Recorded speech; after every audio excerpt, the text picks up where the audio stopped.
Welcome to Cottage Talk Full Time. I'm Russ Goldman. Joining me right now is Emilio Danello. I'm going to call him Angry Emilio because he has a lot to say about this 1-1 draw for Fulham.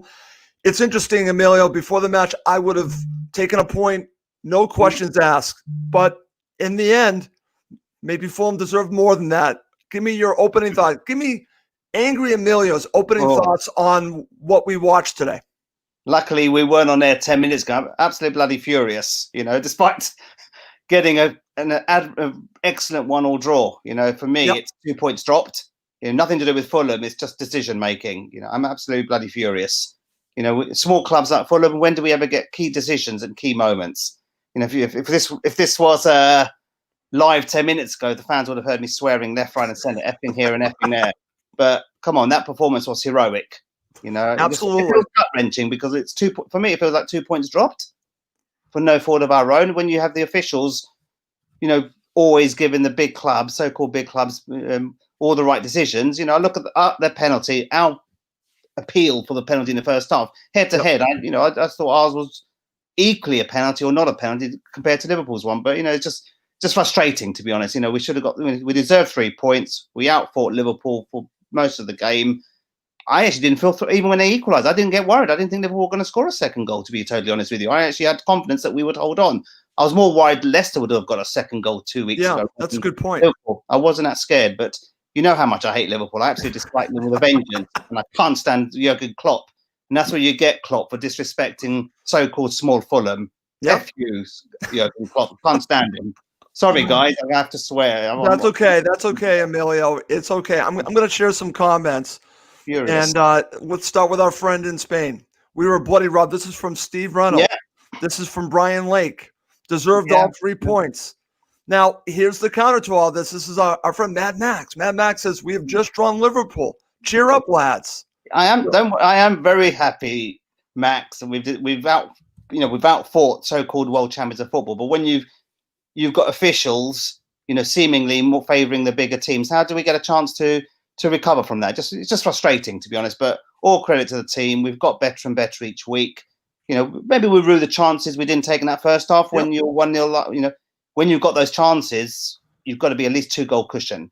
When you're hanging on to a 1-0 lead, and Liverpool are always going to get a couple moments here and there. But overall, fantastic team performance. I'm not complaining about the point.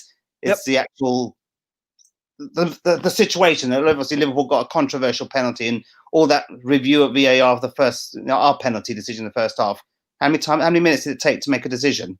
And yet it was turned down. I thought that, and the referee blatantly said that's a penalty for Liverpool, no hesitation. It's just frustration. I'd like to see Steve Lydiard's view, but I'm very neutral. I know. It's favourable. I'll give it. If it's against us, I'm not biased, but that feels like being robbed, and I'm fed up of Liverpool and other big teams getting the decisions. But applaud the team. Yeah, Neil Stewart, Andre Marin is apparently a Liverpool supporter. It wouldn't surprise me. But Jurgen Klopp, go back to Liverpool and sod off, basically. That's what you get for disrespecting our beautiful team. Furious. Yeah, listen, I hear you, my friend. And I'm going to keep sharing some comments. This is from Chris Davidson. It wasn't a penalty because we're not Manchester City. Yeah, same thing. We don't get the decisions we've had this season. Some that haven't gone our way. But I look at one game, 2 so-called decisions for penalties. One took 5 minutes to make a decision. Replay after replay wasn't given. Liverpool's one. Yes, it was handball, but I think it was harsh. The poor guy had to turn away not to be hit in the face. But that's deemed to be a penalty. Sorry, guys. It just feels like being robbed. And it's VAR, love it or hate it. It's there to stay. But it's sorry if I'm sounding downbeat, but I understand. You should have been to the best so-called world champions of football. Okay, I'm just going to keep sharing some comments, my friend. This is from Mitchell Williams. Excellent performance. It's clear the officiating is afraid to upset the big clubs. We deserved all 3 points. Refereeing so biased. It's a shame, honestly. Big clubs get the decisions. Now, I just recently, obviously, before we came on, I watched back the decision for Liverpool, and it's pretty obvious you have 2 Fulham players turning, and they're probably turning to protect themselves. And yes, it does hit their arms, but again, it's a questionable call in my book. The commentators I was listening to said it was a penalty. Andre Mariner obviously went with it being a penalty. Is it okay for me to question that call, Emilio? Yeah, absolutely.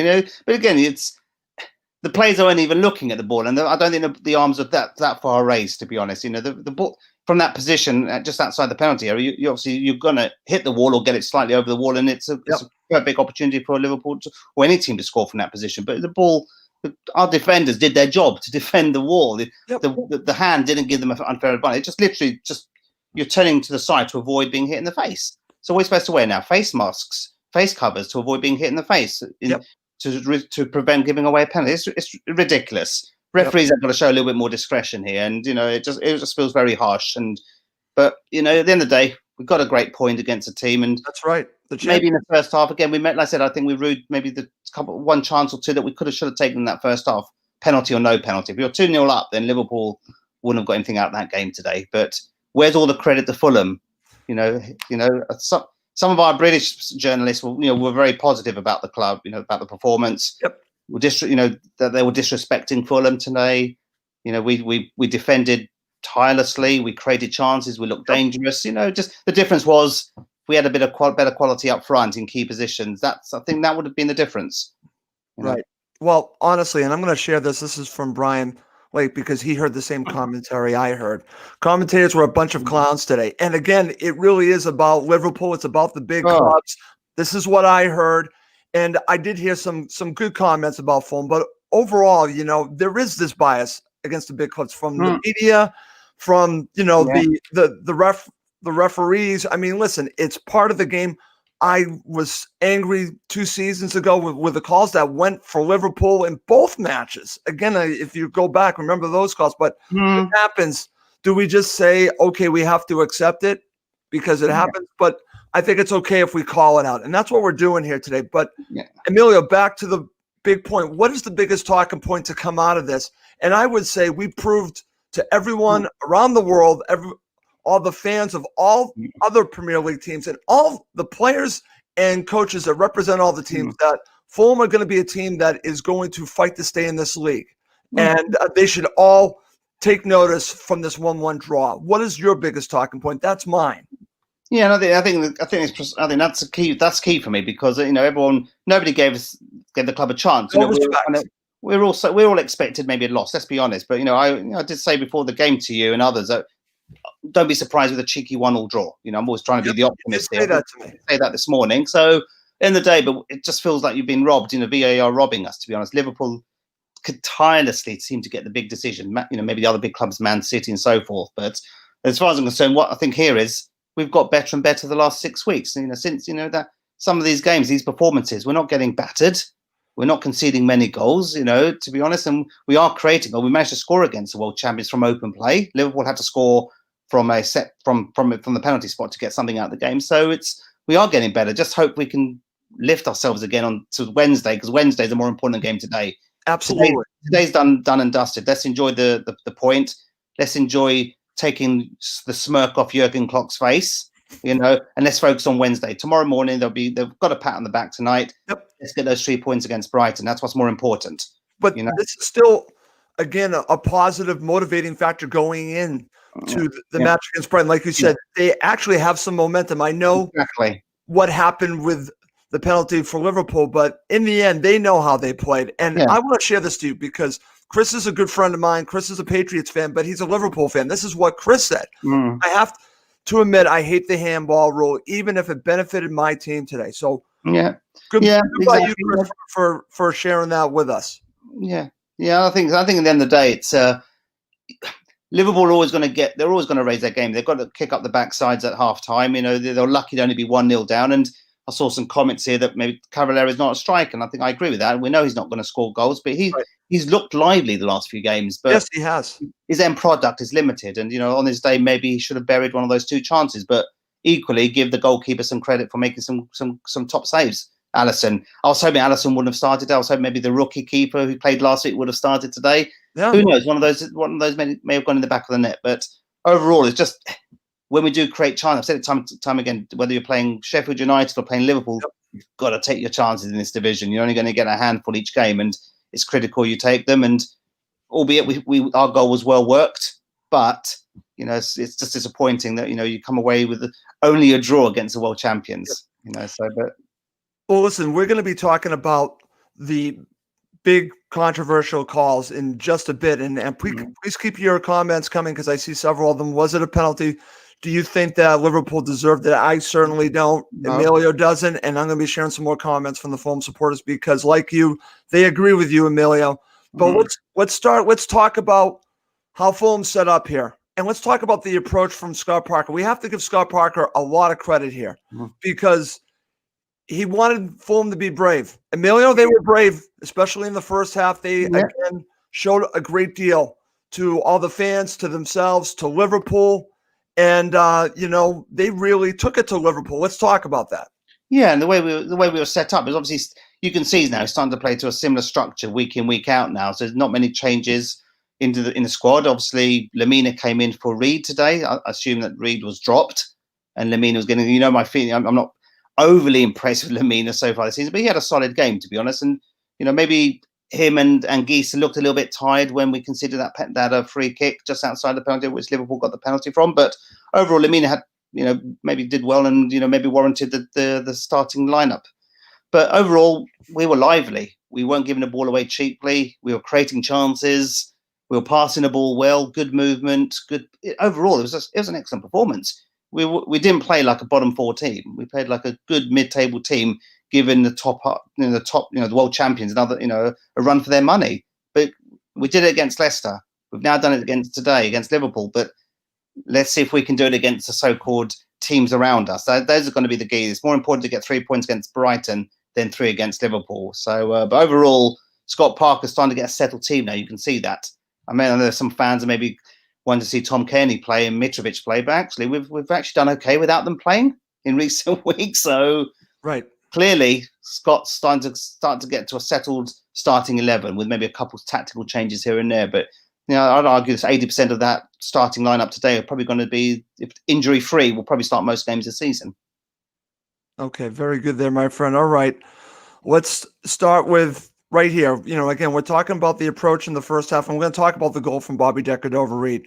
You've already mentioned this, so I'm curious. Let's go in a little bit more detail.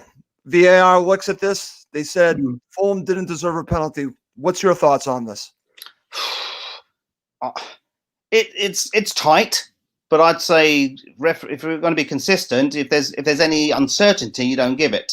To be honest, I think when there's any, but for me, I thought there was contact there. I saw it several times. I looked at the replays time and time again, and for me, I thought there was some contact there. Even the commentators I was listening to here, the British commentators, were all saying that was a penalty.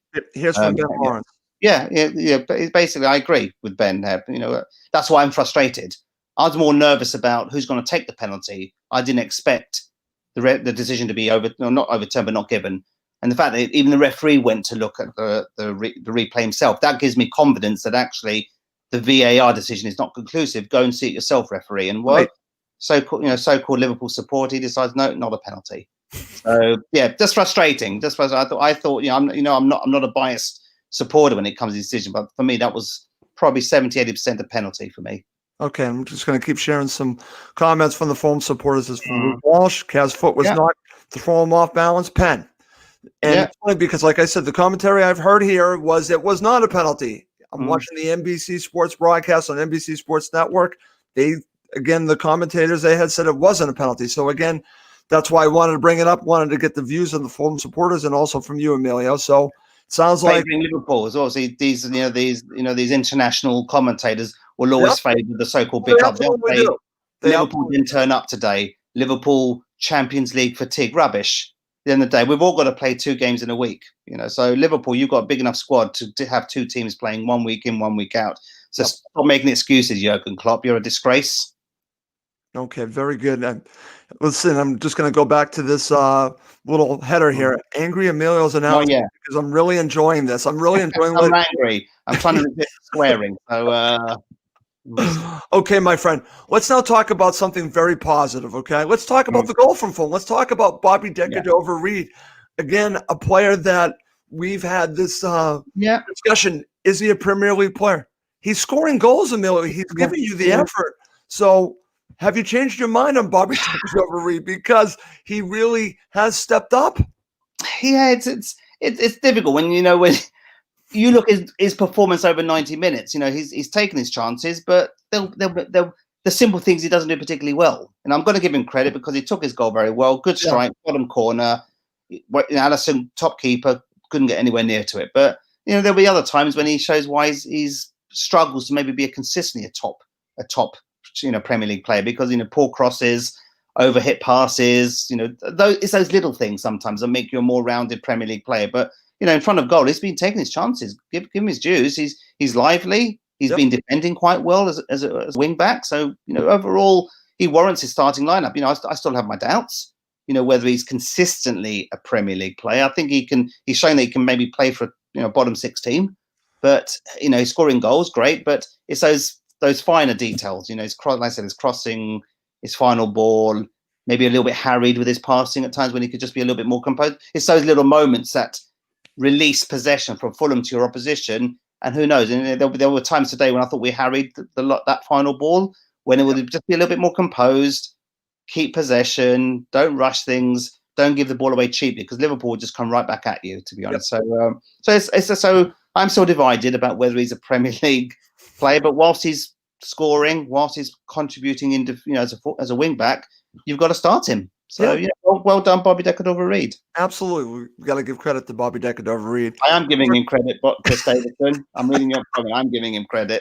Okay, excellent there, my friend. All right, let's now talk about Liverpool a little bit, because you've already talked about, and I know how you feel about Liverpool, but you've already mentioned this, because when you look at the first half approach from Liverpool, in the second half, they came out again like they had a point to prove. So I have to ask yourself, why did they come out in the second half with a point to prove and they didn't show up in the first half? Like you said, I think that this is a lack of respect to Fulham. You and I talked about this off air. Did they take Fulham lightly? Did Jurgen Klopp and the players take Fulham lightly?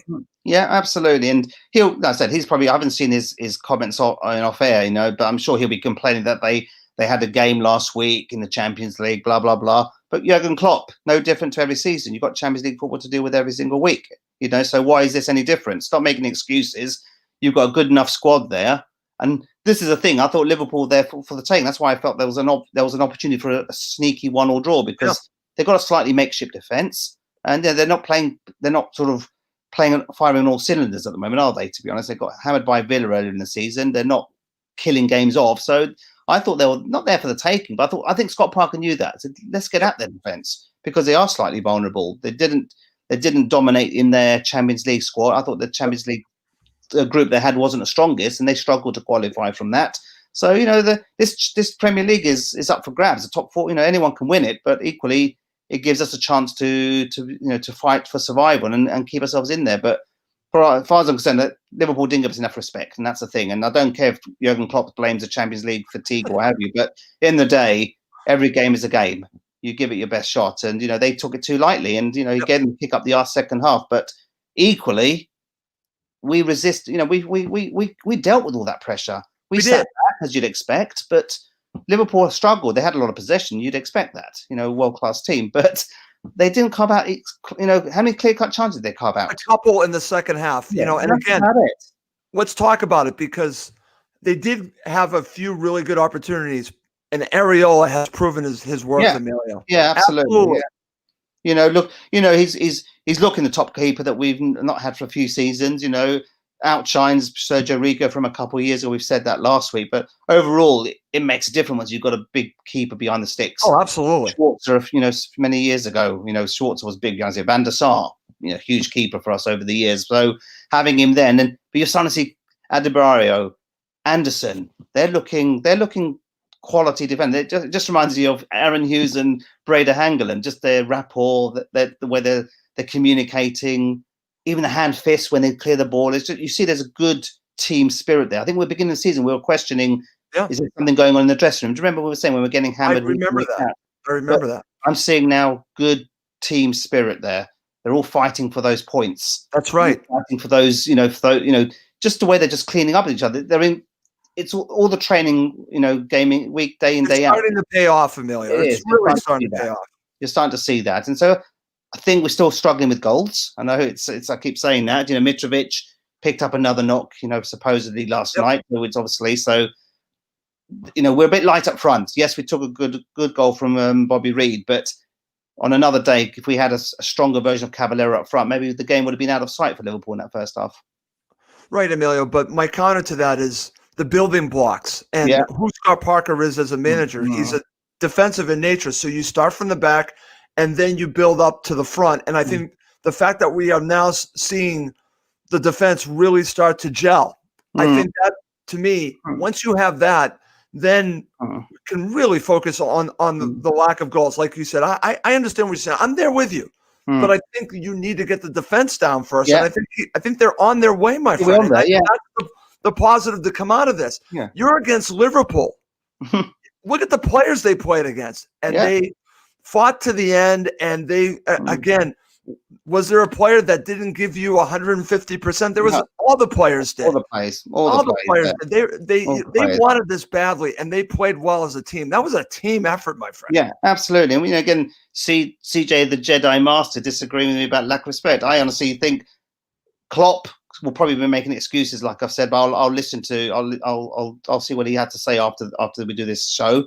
But overall, the players, these are multi-million-pound players on 200, 300 million pounds a week. If that's the best you can do because you're fatigued from last week, absolute nonsense. You've got a good enough squad there to pick a team to beat the likes of Fulham. So I'm going to, give Fulham some credit, guys. Non-Fulham supporters or non-Fulham pundits, stop blaming Liverpool for not turning up today, because we put Liverpool on the back foot from the first minute, and non-Liverpool biased supporters and commentators will all be saying Fulham deserve 3 points today. Okay, I'm going to share a couple more comments. We got so many from the Fulham supporters. This is from our friend Steve Reynolds. Good team performance, and we're getting better. Striker needed for the final push. Played a good side today and made them look average. Steve, I agree with all your points. Emilio, I think you agree with Steve too. Absolutely. Okay, let's see. I'm just going to keep sharing some more comments here because, again, it's very interesting to watch how we're playing and how we're growing as a team. This is from Brian Lake. Don't bother, boys. Klopp doing exactly what you said he would. Okay, so again, apparently he's doing some talking, but again, I haven't heard it, so I can't really comment on what Jurgen Klopp had to say there. All right, good stuff. All right, Emilio, let's talk about some other key moments. I asked you this off air, and I think this is a talking point. Listen, if we're going to be fair, talking about the refs, did Fulham get a break here? Should Lookman have gotten a red card? I'm asking the question, and I'm asking the Fulham supporters. If we're being honest, should he have gotten a red card?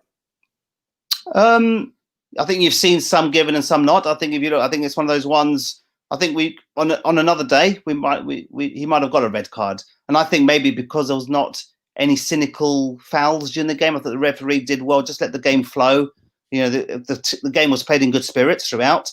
So I'll give Liverpool some credit, despite being 1-0 down and showing frustration. Overall, there was a few little niggles here and there. That was more Liverpool showing frustrations first half. But overall, if the game was more, what's the word I'm looking for? If there was a lot more aggression between the two teams, the referee might have been more inclined to give a red card, because I thought it was a gentle game, no massive poor fouling, no nasty fouls, etc. No. How's he swearing them back? Nobody. There was no controversial performances from the players to warrant sort of yellow cards throughout. And I think if the game was played in worse spirits, I think he might have got a red card. So I think the referee was influenced by the fact that maybe the game was played in good spirits. But on another day, that could have been a red card. Yes. Okay. Now here again from Chris, a friend of mine who is a Liverpool supporter. The incident looked worse in slow mo, so a booking was fair. So he's not really talking about it being a red card. I haven't seen it, but I haven't seen the replay too often there. But like I said, I think on another day we could have had a red card go, for Lookman. But overall, I think because of the spirit of the way the game was played, the referee, I think, made it fair and balanced. Okay, very good. All right, now we have to get to the key decision here, because again, if this decision does not turn this way, Fulham get all 3 points. So the decision by Andre Mariner, a Liverpool penalty, and just describe in your mind when you saw this happen, and I watched it back, and I watch Kamara, and he's turning, and it looks like he's trying to get out of the way or trying to protect himself. He doesn't want to get hit. And again, the commentary I heard is that he needed to do more and not be so worried about getting hit. So what are your thoughts about this? Again, from what I heard here in America on NBC Sports, they said this is a penalty. Do you agree or disagree? And I'm going to share some comments from the Fulham supporters. We've sort of covered it, haven't we? Me being furious at the beginning of the show is obviously the fact that I think look at the two penalties in conjunction with one another rather than looking at them in isolation. Yep. You give one, you give the other. Maybe if you gave Fulham a penalty that you weren't uncertain, maybe you give something back to the opposing team because you've maybe. But for me, how was that so immediate? The referee made his decision immediately. No replays, no nothing, straight penalty. That took 5 minutes to make a decision, replay after replay. So that's a frustration for me. And I want to also focus on losing possession in key moments, even contributing to the free kick that resulted from the penalty. Yes, we were getting tired.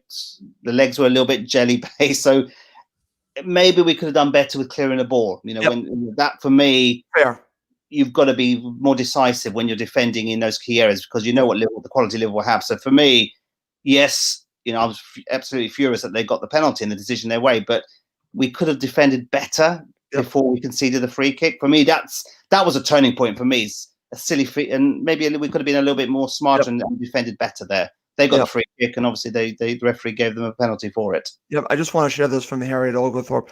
Penalty was really harsh. Both players turned their backs, which is true, but ball hits AK's arm. It does. He wasn't even looking.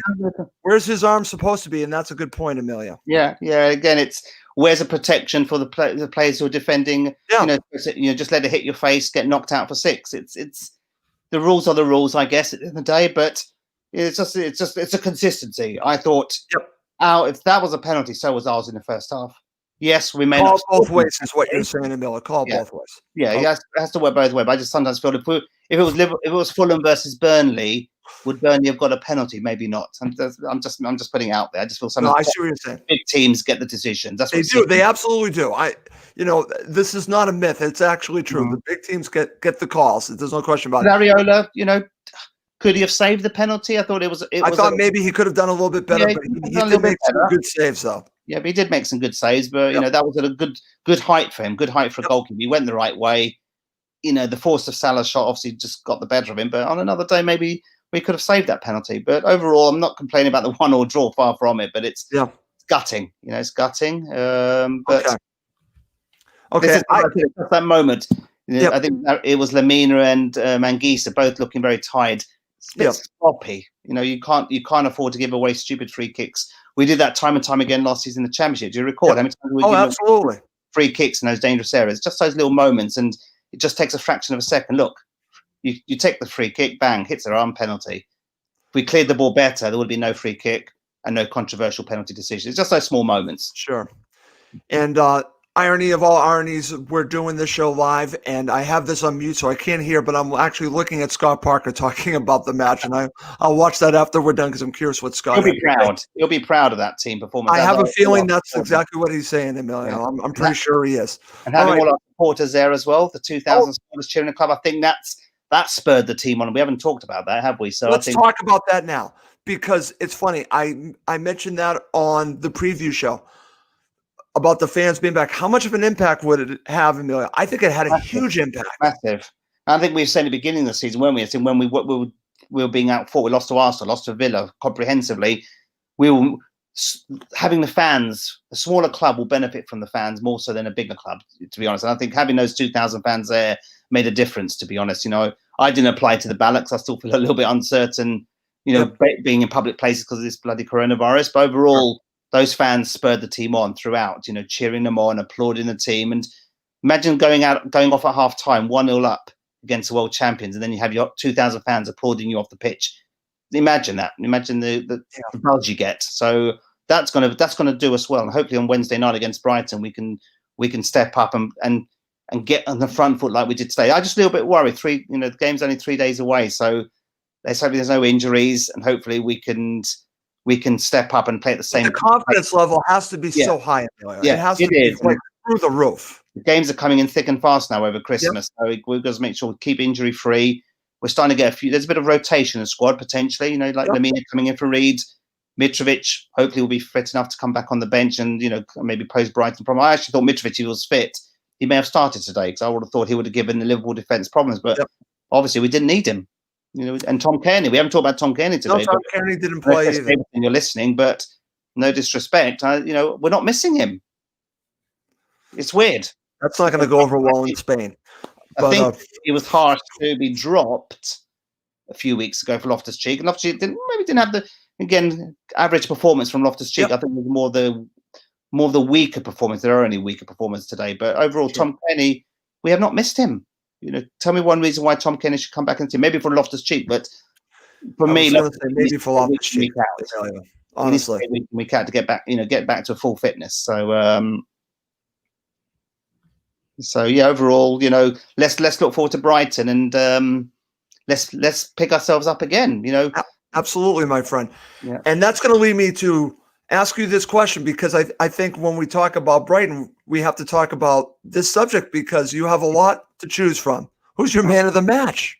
Because these players have to be sky high with their performances. Who's your man of the match? Good question. I honestly can't. I don't want to cheat here and sort of get it saying the whole team deserved to be man of the match. But I look at individual performances. Cavaleiro gave them problems, but if better finishing, he should have scored a goal. For me, I thought Robinson had. Yeah, I agree. Robinson looked very lively today. He's had his critics in recent weeks. People started to criticise that Robinson not good defence. Average defending, and maybe his crossing into the penalty area not good enough. But he's looked very good. Giannis. I thought Lookman looked dangerous. If anyone I'm going to give it to, it's probably Lookman. I know it's maybe somewhat shadowed by that yellow card, but everyone played well. Everyone played well. It's David. I'm struggling to choose who man of the match. I'm going to give it probably to Lookman, to be honest. I thought Lookman looked very dangerous. Lookman, okay. He looked very lively today. Okay, that's very interesting. And it's funny because, again, this is from a friend of mine who was a Liverpool supporter. He just said it was a team effort. Gave it to the Fulham team. I'm struggling. Anderson looked colossus in defence as well. You got a yellow card in the first half, but again, he's now proven to be a captain, a good leader from the back.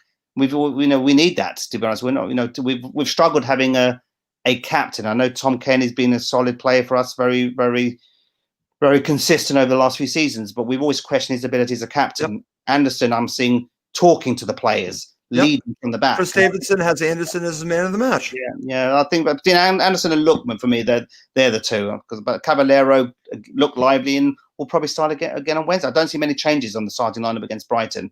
Okay. Very good there, my friend. Listen, it's good to let you voice your opinion, be angry Emilio for about a half hour, because it doesn't happen that often. I'm glad that you had a chance to really express yourself. I have to share this because this is typical Giannis. So I just have to share this.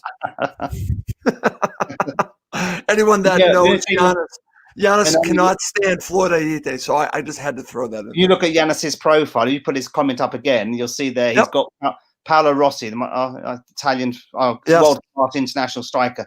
We get a striker like him in January, we'll stay up. Okay. That's what we need, a striker. Well, I agree with you, my friend. I totally agree with you that they need a striker. There's no question about it. I think that's a huge miss right now. They need someone that can put the ball in the back of the net. With the situation with Mitro, sounds like he's just not fit right now, and I don't think he's been fit since he's returned. I think you even said that to me. I agree with you on that. Yeah. Something's not right there. He wasn't fit when we returned back from the Championship. Those last 9 games, he struggled. He had his injury, didn't play in the final at Wembley, so he's not the player he was. And but are we missing him? We're not necessarily missing him. That's the thing. It's very strange. Very strange. I'm going to keep sharing some comments because we keep getting different names. Ariel Ortosin for me. Again, we're getting, and that to me is what's so encouraging, is that the fans are watching this match and they're giving you different names, and that tells you that the performances were just that good, Emilio. Exactly. And the key thing here is Scott Parker, well done. You're getting the best out of these players. We're starting to see the players gel. We're starting to get great performances, especially in defence. We've sorted out our defence now. Yes. That's the key thing. Now let's sort out our striker situation in January. But overall, look at Sheffield United getting battered week in, week out. Yeah. West Brom lacking goals and not, they're going to be in the bottom 3. I worry for Burnley because Burnley's home form normally gets them out of trouble. But, we start picking up, we'll beat Brighton on Wednesday night. We can overtake them. And then we start to worry about all our darlings of Leeds United. Look at Leeds United. No one's talking about them. They started well, but they're dropping off as well. So there's a lot to play for. Okay. The next 2 games are crucial, though. Totally agree, my friend. I'm going to keep sharing man of the match because some of them are really excellent. Very This is true. from Brian Lake, Very true. 2,000 supporters at the Cottage, man of the match. I completely agree with that. You know, again, because they had an impact on this match. We can't not talk about the supporters because, again, I'm so happy that everyone was there. But on the flip side, I think you're going to enjoy this one, Emilio. This is from Jeff Wozni. I thought you would get a little chuckle. Thanks, Jeff. Yeah. From that one. I thought that was. Don't get me going again. I've said. Okay. Well, listen, we're going to wrap this up. Final thoughts before we wrap this up, Amelia. Fantastic. Proud of the team. Proud of every player who played tonight. Proud of Scott Parker. You know, it's Liverpool. You should be ashamed of yourselves, really, for disrespecting us. But overall, let's not worry about Liverpool. Let's worry about ourselves. We've got a point that few of us expected. Yep. We've shown we can compete. Done against Leicester. Done against Liverpool. You know, just let's do that against the Brightons and Newcastles. That's what we need to do. I'd rather we draw against Brighton than Liverpool. So, but we need to be beating Brighton on Wednesday night. We've got to, pick ourselves up and get those 3 points on the board. That's key for me. But overall, there's a lot to look forward to. This team is getting better week in, week out, and it's starting to, it's Scott Parker's decision making now is going to be difficult because he's going to who does he start to play? Where does he fit Kearney? Where does he fit Mitrovic? There's no room for them. But overall, very proud. We're very heroic. But overall, Liverpool didn't give us many problems. That's the thing. They scored from a penalty. They didn't score from open play. So fantastic performance, Fulham. Proud of you. Okay, excellent. All right. Well, that's going to do it for this episode of Cottage Talk Full Time. I could just call this the Angry Emilio episode, but it's been very good. But we will have a post-match show in the upcoming days, but let's wrap this up. For Emilio Danell, I'm Russ Coleman. Thank you as always for watching and listening to